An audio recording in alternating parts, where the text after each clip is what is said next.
Oke, selamat datang di News Channel. Di video kali ini kami akan membahas manga Jujutsu Kaisen chapter 142. Setelah sebelumnya Bang Gege menceritakan tentang akhir pertarungan Yuta melawan Yuji di chapter sebelumnya, di chapter kali ini Bang Gege menceritakan tentang kemenangan Choso dari Naoya. Namun sayangnya sebelum Choso merayakan kemenangan, dia terpaksa harus memeluk jalan karena terkena pukulan Yuta dari belakang. Dan seperti biasa, sebelum masuk ke dalam pembahasan, jangan lupa untuk klik like, share, subscribe, serta tekan tanda loncengnya juga ya. Terima kasih. Kemudian langsung saja, berikut ini adalah pembahasan manga Jujutsu Kaisen chapter 142 yang sudah kami rangkum ke dalam beberapa hal menarik. Hal menarik pertama, cerita dibuka dengan jawaban Choso atas pertanyaan Naoya di chapter sebelumnya, di mana di sini Choso menjawab kalau dia adalah anak tertua dari 10 bersaudara. Lalu karena jumlah dari Dead Painting Worm sendiri hanya ada 9, maka ada kemungkinan kalau Choso sudah menganggap sekaligus menghitung Yuji sebagai saudara kandung. Tapi kami sendiri belum terlalu yakin kalau Yuji adalah saudara kandung Choso, karena eksperimen Dead Painting Worm sendiri dilakukan oleh Noritoshi Kamo lebih dari 100 tahun yang lalu, dimana satu-satunya hal yang bisa kita pastikan untuk saat ini adalah Yuji memiliki suatu hubungan dengan Choso dan juga Kamo. Hal menarik kedua, setelah mendengar jawaban Choso, Naoya kemudian berkata, itu bukanlah jawaban yang aku cari. Aku bertanya tentang teknik kutukan serta kekuatan atau ketangguhanmu itu. Nah, dari perkataan Naoya ini, secara tidak langsung sang autor sudah menjelaskan bahwa berbeda dengan Choso yang sangat mempercayai kalau dia dapat bertambah kuat ketika dia mendapatkan dorongan perasaan, seperti misalnya rasa ingin saling melindungi yang tercipta dari hubungan persaudaraan. Sedangkan Naoya sendiri adalah tipe orang yang sama sekali tidak mempercayai hal tersebut, karena bagi Naoya, kekuatan yang dia miliki sama sekali tidak ada hubungannya dengan saudara yang dia miliki. Simpelnya, Choso adalah karakter yang percaya dengan istilah nakama power, sedangkan Naoya hanya percaya dengan teknik kutukan yang dia miliki. Hal menarik ketiga, setelah melihat beberapa perubahan fisik dan kecepatan refleks Choso yang meningkat dari sebelumnya, Naoya kemudian terlihat menyadari bahwa Choso dapat beradaptasi atau mengimbangi kecepatan pergerakan yang dia miliki, di mana menurut Naoya, Choso bisa mengimbangi pergerakannya karena teknik flowing red scale yang digunakan oleh Choso sudah membuat Choso dapat memanipulasi darah di sekitar matanya, hingga kinerja dari otot dan jaringan pendukung penglihatan Choso menjadi meningkat.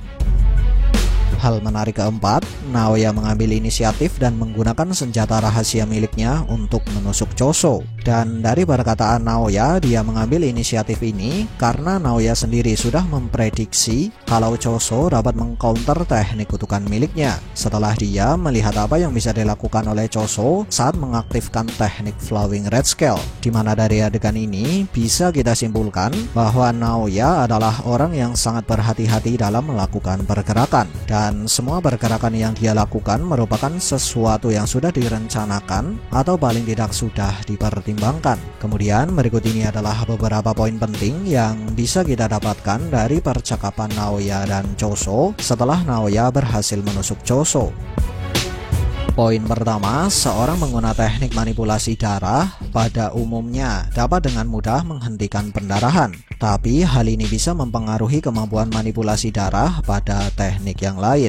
Atau dengan kata lain, pada dasarnya pengguna teknik manipulasi darah hanya bisa memaksimalkan satu teknik kutukan di waktu yang bersamaan. Tapi ingat, ini untuk orang normal ya. Poin kedua, walaupun Naoya menggunakan sebuah senjata untuk melawan Choso, tapi di sini Naoya sempat menjelaskan bahwa menggunakan dan mengandalkan sebuah senjata untuk mendapatkan kemenangan dalam sebuah pertarungan merupakan sesuatu yang memalukan bagi seorang penyihir Jujutsu. Karena itulah dia sempat mengajukan sebuah permintaan kepada Choso untuk merahasiakan tentang senjata Naoya. Tidak hanya itu, dengan alasan yang sama, Naoya juga sempat mengatakan kalau cara saudara-saudaranya membawa senjata merupakan sesuatu yang menyedihkan. Tapi dari hal ini bisa kita katakan juga kalau Naoya sendiri adalah orang yang munafik. Poin ketiga, aku heran dengan cara saudara-saudaraku mengeluh tentang Toji. Nah, dari perkataan Naoya ini, Bang Gege seolah mengisyaratkan kalau Naoya adalah orang yang menghormati Toji. Dan bagi Naoya, anggota Zenin yang menggunakan senjata dianggap tidak layak untuk mengeluh tentang Toji, di mana hal ini sudah menjadi salah satu alasan mengapa Naoya membenci saudara-saudaranya. Poin keempat, alasan Naoya membenci saudara-saudaranya, khususnya saudara-saudara Naoya dengan umur yang lebih tua. Pertama, bagi Naoya, saudara-saudaranya hanyalah orang-orang yang tidak tahu malu dan menyedihkan, sekaligus sebagai aib yang mempermalukan nama baik klan dengan kelakuan mereka. Kedua, karena bagi Naoya memiliki saudara dengan umur yang lebih tua, namun memiliki tingkatan yang lebih rendah, benar-benar tidak ada gunanya.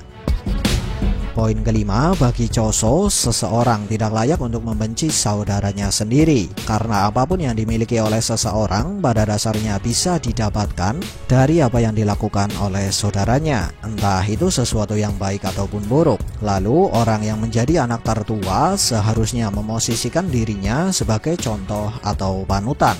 Jika anak tertua melakukan kesalahan, maka adik-adiknya bisa belajar dari kesalahan yang dilakukan oleh anak tertua hingga mereka bisa menghindari kesalahan yang sama. Lalu, jika anak tertua menemukan jalan yang benar, maka adik-adiknya bisa mengikuti jalan yang sama. Kemudian, karena Choso tidak memiliki contoh atau panutan sebagai anak tertua yang ingin selalu memberikan contoh, dia mengaku sering melakukan kesalahan. Tapi walaupun demikian, dia tetap tidak menyerah untuk selalu menjadi contoh dan selalu berusaha untuk berjalan di depan adik-adiknya. Hal menarik kelima, pertarungan kembali dimulai dengan serangan yang dilepaskan oleh Choso, di mana serangan Choso kali ini memiliki skala atau jangkauan yang lebih luas dari sebelumnya, hingga membuat Naoya sempat terdiam dan bertanya-tanya mengapa Choso masih bisa hidup walau dia sudah mengeluarkan banyak sekali darah. Nah, menurut narasi yang diselipkan oleh Bang Gege, hal ini bisa terjadi karena Choso sendiri merupakan salah satu dari Dead Painting. Dan Dead Painting sendiri memiliki kemampuan spesial karena mereka memiliki darah campuran, di mana kemampuan spesial milik Choso adalah merubah energi kutukan menjadi darah. Jadi, Choso tidak mungkin mati karena kehabisan darah saat dia masih memiliki energi kutukan. Hal menarik keenam, tahapan strategi atau rencana Choso untuk mengalahkan Naoya. Pertama, Choso menggunakan serangan dengan skala yang luas untuk membatasi jarak pandang sekaligus membatasi teknik Naoya. Kedua, Choso melepaskan serangan tipuan agar dia dapat mendapatkan sedikit waktu untuk mendekati Naoya. Ketiga, Choso menggunakan Byakuren dan Senketsu untuk menyerang Naoya dari samping. Dan menurut kami, Choso melakukan hal ini agar Naoya beranggapan bahwa Choso hanya mengandalkan Byakuren dan Senketsu. Keempat, Choso menendang Naoya untuk menempelkan beberapa bercak darah pada hakama atau baju Naoya. Dan yang terakhir atau yang kelima, Choso menggunakan pose dari teknik Byakuren dan Senketsu di depan Naoya. Padahal teknik yang dia siapkan adalah teknik baru, di mana berkat tahapan ketiga, di sini Naoya sama sekali tidak menduga kalau Choso akan menggunakan teknik baru. Dan teknik baru Choso di sini diberi nama Choshinsei atau Supernova. Kemudian, sesaat sebelum Naoya terkena teknik baru ini, terdapat sebuah narasi singkat yang menjelaskan bahwa teknik Supernova merupakan teknik baru Choso yang sudah dia asah selama 150 tahun.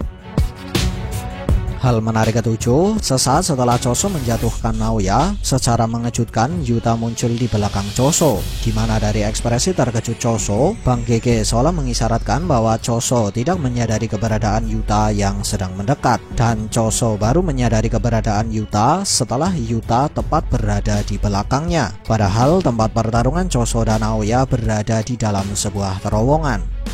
Lalu, mengapa Choso sama sekali tidak merasakan keberadaan Yuta saat Yuta mendekat? Nah, untuk menjawab pertanyaan ini, kami memiliki 3 opini. Opini pertama, ada kemungkinan kalau Choso tidak bisa merasakan keberadaan Yuta saat dia mendekat karena Yuta memiliki kemampuan untuk menyamarkan hawa keberadaan. Tapi, kalau dia tidak terdeteksi karena hal ini, Choso seharusnya dapat merasakan keberadaan Yuji. Opini kedua, ada kemungkinan kalau Yuta sudah bergerak dengan kecepatan yang super cepat. Dan bila ini memang benar, maka cukup masuk akal jika Choso sebenarnya merasakan kedatangan Yuta. Tapi sebelum dia sanggup untuk bereaksi, Yuta sudah berada di belakang Choso. Opini ketiga, ada kemungkinan kalau kedatangan Yuta tidak terdeteksi oleh Choso karena konsentrasi Choso sedang terfokus pada pertarungan melawan Naoya. Terlebih lagi, teknik yang dia gunakan untuk menjatuhkan Naoya merupakan teknik baru. Jadi cukup masuk akal jika Choso membutuhkan tingkat konsentrasi yang lebih tinggi dari teknik biasa. Nah, menurut teman-teman, opini nomor berapakah yang paling masuk akal? Atau kalian punya opini sendiri? Silahkan tulis di kolom komentar ya. Hal menarik ke-8, Yuta terlihat menyeret Yuji, di mana dari adegan ini Yuji terkesan sudah tidak bisa bergerak sama sekali. Tapi sayangnya belum bisa kita pastikan apakah Yuji sudah benar-benar kehilangan nyawa atau hanya kehilangan kesadaran. Tapi karena di chapter sebelumnya Sukuna hanya terlihat sedikit tersenyum saat Yuta menusuk Yuji, maka menurut kami saat ini Yuji masih hidup. Hal menarik ke-9, cerita di chapter ini ditutup dengan ucapan Yuta yang berbunyi, "Sepertinya kau terluka, Naoya," di mana hal ini dia ucapkan setelah Yuta membuat Choso terkapar tak berdaya hanya dengan satu pukulan. Sekian dari kami and see ya.